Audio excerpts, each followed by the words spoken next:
হ্যাঁ, এত সুন্দর সুন্দর মুরগির বাচ্চা নাম কি? এই মুরগির বাচ্চার নাম হচ্ছে ফ্রিজেল মুরগির বাচ্চা। এগুলো আরো নাম আছে, এগুলো আর নাম থাকে না। আমি তাহলে কারাও খারাপ দেখে দেখি। আসসালামু আলাইকুম ভিউয়ার্স, এগুলো হচ্ছে ফ্রিজেল মুরগির বাচ্চা। এগুলো প্রধান বৈশিষ্ট্য হচ্ছে এই যে পাখনাগুলা, যা শরীর লোম আছে সব উল্টানো থাকবে।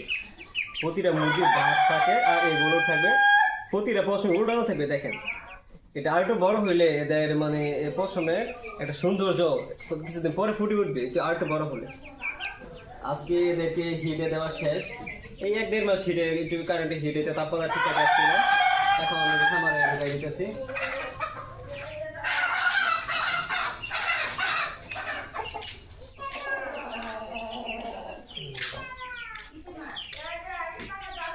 ওইদিকে ক্যামেরা ধরো, আচ্ছা ধরো, এইদিকে ধরো।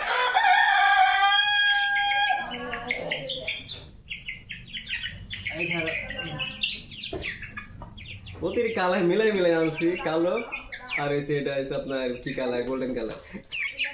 কি ব্যাপার, লাভ ফেটে গেল গা, এত ফাটা ভাঙবো, এত বলতে লাভ দিল।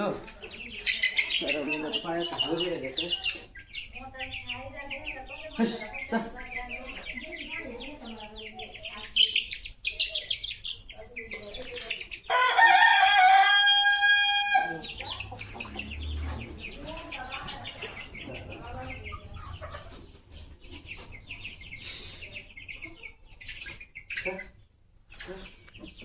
কত উপর থেকে লাভ দিচ্ছে, পা ভাঙে গেছে মনে হয়।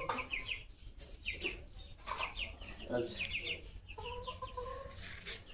এখানে ফ্রিজেল বাচ্চা এগুলো আনছি 6 পিস, মোটামুটি 1.5 মাস 2 মাস হয়ে গেল, 2 মাস এর মাঝে কাদা কিনতে আছে ব্রাহ্মা আছে। ব্রাহ্মা ঘটনাস্থলে কালকে একটা বেজি আই, সেটা একটা খাওয়া দিয়েছে, এর আগে 2টা মারা গেছে। ব্রাহ্মা এখন আর নাই আমার স্টকে। ফ্রিজের বাচ্চাগুলো খুব খেয়াল করে রাখতেছি। আর কাদা তো সিল হইতে আছে, দেখতে আছেন। মোরগ হোক মুরগি হোক, যাদের যেটা প্রয়োজন, যদি প্রয়োজন হয় তাহলে নক দিতে পারেন, আমার সাথে কন্ট্যাক্টে যোগাযোগ করতে পারেন। সারা বাংলাদেশের কোনো জায়গায় ডেলিভারি দিতে পারবো। বীর জিমলাও কিনে দিতে পারবেন, বাচ্চা লাগবে কাদাকনাথে কালো মাংসের মুরগি, যে বাচ্চাও লাগে বাচ্চা নিতে পারবেন। ঈদের 1-2 দিন পরে মেশিন থেকে বের হয় বাচ্চাগুলো ফুটে। সবাইকে অসংখ্য ধন্যবাদ।